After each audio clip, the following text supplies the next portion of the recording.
Good morning. My name's Matt, and I've been learning so much through this Nehemiah challenge. And I'd like to share with you my thoughts on chapters 3 and 4. Chapter 3 is kind of like a Where's Waldo of all these different people that have day jobs, but are now doing this unified work to rebuild the wall of Jerusalem.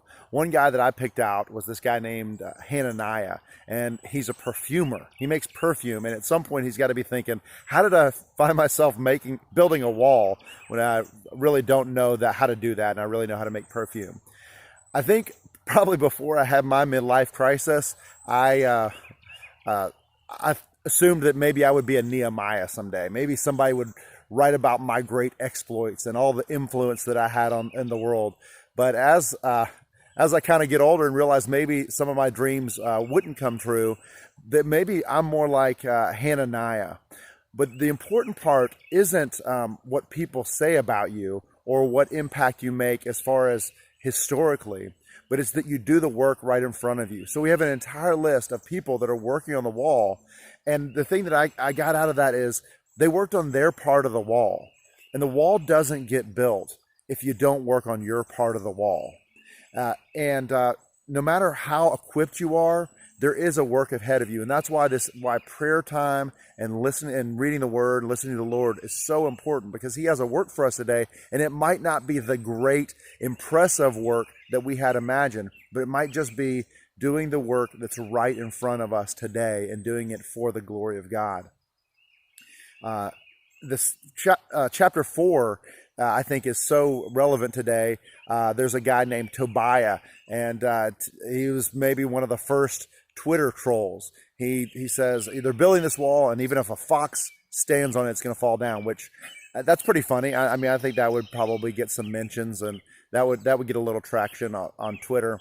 But the important part is that they did not. The people that were building the wall didn't stand up there and have a debate with him about how structural it was, whatever, is they called on the Lord. And as we do great things for the Lord, or as we do the great work that's right in front of us, there will be opposition. Jesus tells us that. And when you have opposition, when you come up against it, that is nothing to be feared, because that's kind of how it is in this world. But also having a morning prayer time, or having a time when we're praying and listening to the Lord, is so important, where we take those challenges that are coming at us and that we turn them over to the Lord, because he can handle them. A final thought, I came here for a reason, and this is probably one of my favorite places to meet from the Lord, because there's just this little creek here. And during the time of Nehemiah, and probably long before that, this creek was flowing. And long after I'm gone and nobody knows my name and nothing, this creek will still be flowing.